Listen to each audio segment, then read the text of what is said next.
성경을 가르치는 기법 중에 여러 가지 기법이 있는데요. 그 중에서 이제 비블리오 드라마라는 기법이 있습니다. 그 드라마라는 형식을 차용해서 성경 본문으로 내가 들어가 보는 방법인데요.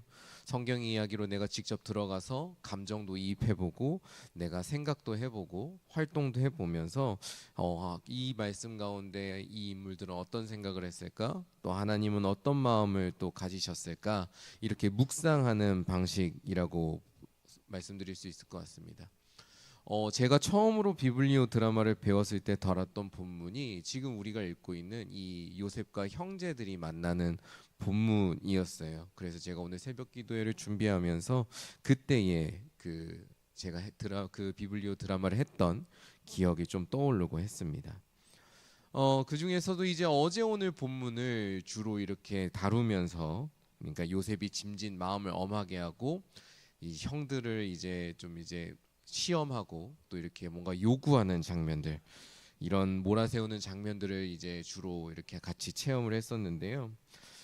당시에 이제 요셉을 높은 곳에 앉혀서 요셉의 감정이입을 하게 하고, 그 다음에 이제 나머지 형들을 그 밑에다가 이제 무릎 꿇려 앉힌 다음에 이제 그렇게 서로 역할극을 했었습니다. 그 중에서 이제 높은 곳에서 좌정에서 이제 형들을 내려다보는 요셉의 역할을 맡은 사람들이 있었던 거죠. 저 같은 경우는 이제 바닥에 엎드린 형 중에 한 명을 역할을 했었습니다. 이제 진행자가 이제 요셉 역할을 하는 사람에게 물었습니다. 이 자리에서 형들을 보니까 어떤 생각이 드십니까? 어떤 마음이 드십니까? 물었습니다. 과연 이 질문에 그 자리에 앉아 있던 요셉의 역할을 하던 사람들은 뭐라고 답했을까요? 놀랍게도 거의 대부분의 사람들이 화가 난다라고 답을 했습니다. 나를 박해하고 나를 버리고 나를 괴롭혔던 형들에 대한 분노가 느껴진다라는 사람들이 제일 많았고요. 또 내 밑에 엎드려서 조아리고 있는 모습을 보니까 너무나도 통쾌하고 꼬숩다라는 사람도 기억이 납니다. 심지어 눈앞의 형들이 참으로 하찮게 보인다라는 답을 들었던 기억도 나더라고요. 이런 말씀을 드리는 것은 아무리 오랜 시간이 지났다고 하더라도 요셉의 입장에서 혹은 또 형들의 입장에서 자신을 서로가 서로를 미워하고 또 서로에게 악을 행하고, 특히 형들이 요셉에게 악을 행했지요. 그런 상대방을 용서하고 화해한다는 것은 참으로 어려운 일이 아닌가 싶은 생각이 들기 때문입니다. 용서를 하려고 용기를 내다가도 과거에 끔찍했던 기억이 다시 살아나와서 시시때때로 그 마음을 어지럽히기 때문이지요. 아마 형들도 이렇게 화해를 하려는 생각이 들다가도 또 요셉과 이제 빚었던 마찰들 때문에 그런 마음을 또 집어삼키는 일들이 비일비재했을 거란 그런 생각을 하게 됩니다. 창세기 42장 우리가 오늘 읽은 후반부의 말씀은 이처럼 요셉과 형들이 서로를 용서하고 화해하기까지의 부단한 여정을 계속해서 그려내고 있습니다.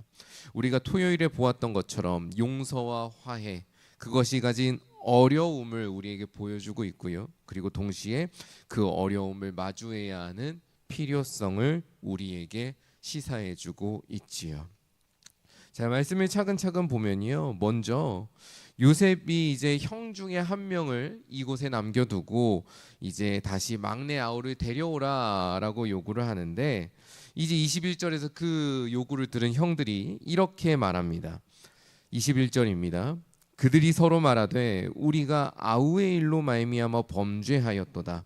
그가 우리에게 애걸할 때에 그 마음의 괴로움을 보고도 듣지 아니하였으므로 이 괴로움이 우리에게 임하도다. 요셉의 제안을 제안 중에서도 막내 아우를 내놓으라라는 그 엄포에 아마 이 형들의 눈과 귀가 번뜩 뜨였던 것 같습니다.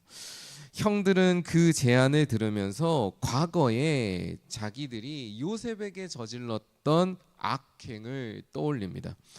그 시절에 두려움과 절망에 빠져 있던 동생, 곧 그 절망 속에서 고통받고 또 힘들었을 요셉을 외면했던 자기의 모습, 그리고 그저 내버렸던, 내몰아 버렸던 자신들의 그 잘못을 떠올리면서 우리가 그 죄값을 오늘 지금 치르고 있다라고 탄식을 하는 거죠.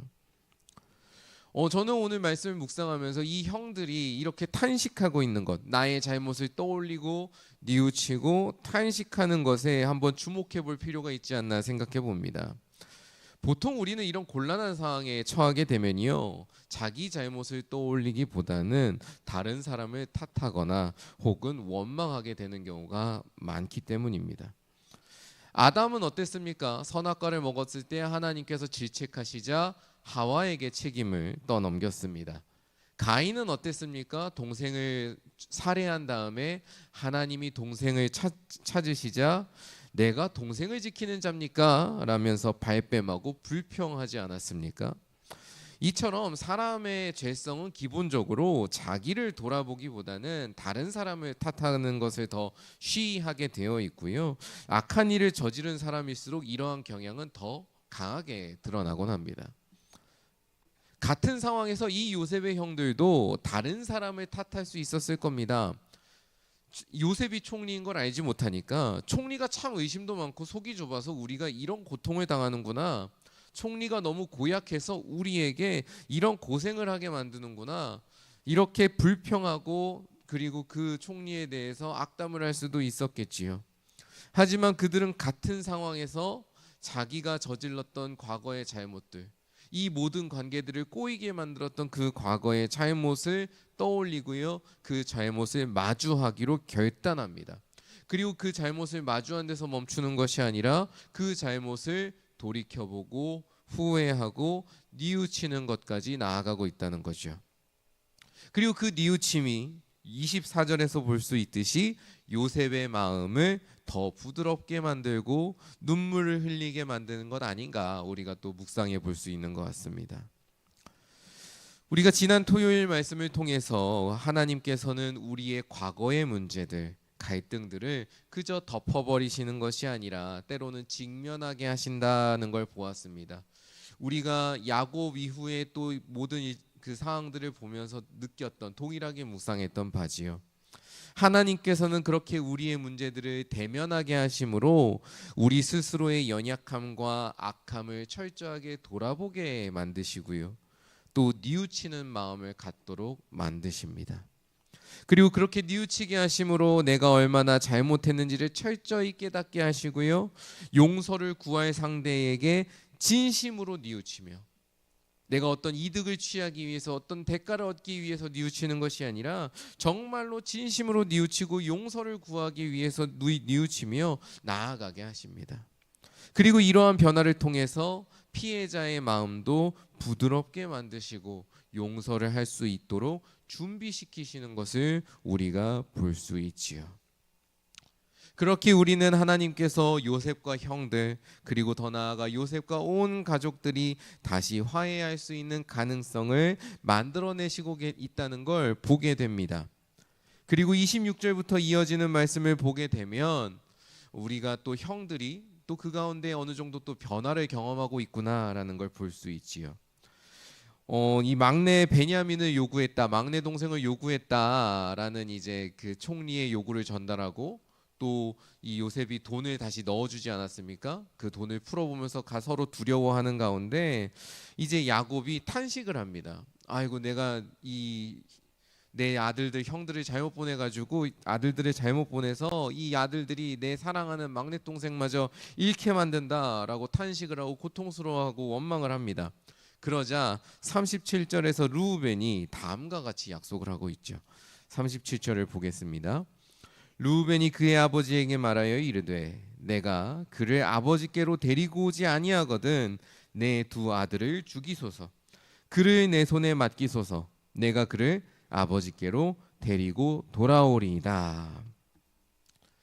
이전에는 동생에 대해서 모른다고 책임을 피하기만 하던 형들, 요셉을 팔아버리고는 그 동물의 피를 묻혀서 동물에게 죽임을 당했다라고 거짓말하던 형들, 동생이 더 사랑받는 것에 대해서 질투하기 바빴던 형들이 오히려 이제는 동생을 책임지고 지키겠노라고, 어떤 일이 있어도 내가 동생만은 지키겠노라고, 나의 자식들을 내가 내어놓는 한이 있더라도 이 동생을 지키겠노라고 결단합니다. 과거의 잘못을 대면함으로써 새로운 마음을 품을 수 있었던 것이고요, 새로운 결단을 하는 데까지 나아가고 있는 것이지요. 물론 요셉과 형들, 요셉과 이 가족들이 서로 온전하게 화해하고 다시 손을 맞잡으려면 아직 더 많은 시간과 만남과 기회들이 필요할 것입니다. 아직 형들에게는 곡식을 구해야 한다는 절박함과 동생들을 향한 죄책감이나 미안함, 책임감이 뒤섞여 있을 겁니다. 곡식을 구하기 위해서 책임감을 발휘하는 것일지도 모르지요. 요셉은 어떨까요? 요셉에게도 이러한 형들을 향한 애달픔과 그리운 마음이 있는 동시에 나를 버렸다는 아픔과 분노가 그 안에 뒤섞여 있을 것입니다. 그립다가도 원망스럽고, 원망하다가도 이제는 또 용서해 줘야겠다, 만나서 반갑다라는 마음이 계속해서 들쭉날쭉하겠지요.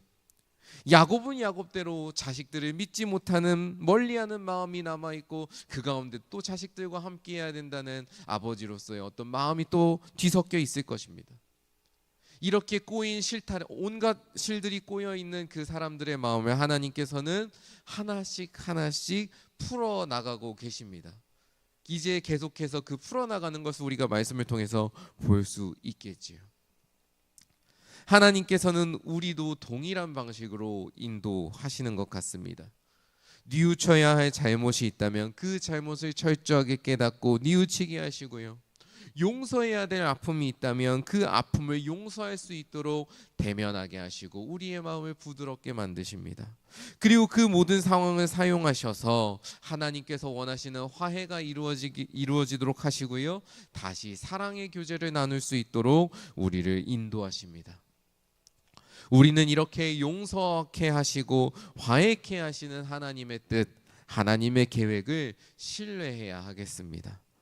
하나님께서는 당신의 인도하심을 의지하며 나를 돌아보고 회개하는 사람, 하나님의 너그러운 마음을 알고 그 너그러운 마음을 닮아가며 용서하고 사랑하는 사람을 사용하십니다.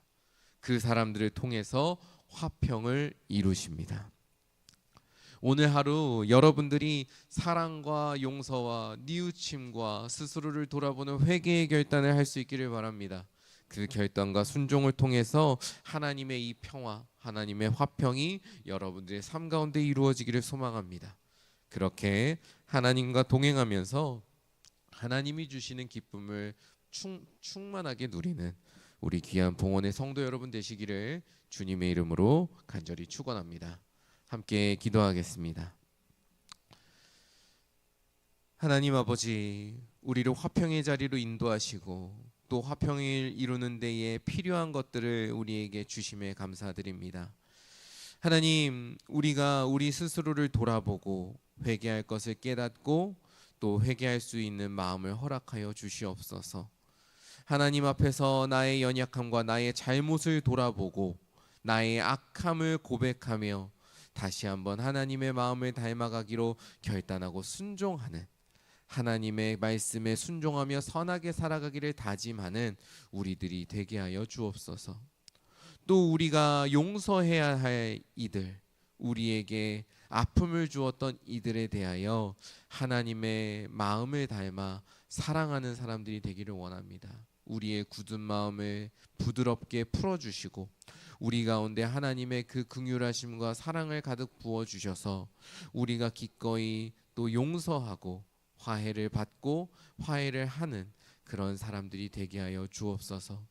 그리하여서 우리가 살아가는 모든 순간순간들마다 하나님의 화평이 이루어지고 하나님의 사랑이 풍성하게 열매 맺어지는 그런 자리들이 되게 하여 주옵소서. 오늘 하루 우리가 살아가는 데에 하나님의 긍휼하심과 인도하심이 필요할 줄로 압니다. 주님, 우리가 가야 될 길을 가르쳐 주시고 우리가 또 화해하고 용서해야 할 사람들, 또 우리가 용서를 구해야 할 사람들을 깨닫게 하셔서 그들에게 진심으로 나아가 또 우리가 화해를 이루어내는 귀한 하나님의 자녀들, 예수님의 제자들이 되게 하여 주옵소서. 오늘 하루의 시종을 주님께 온전히 맡겨드리며 예수 그리스도의 이름으로 기도드립니다. 아멘.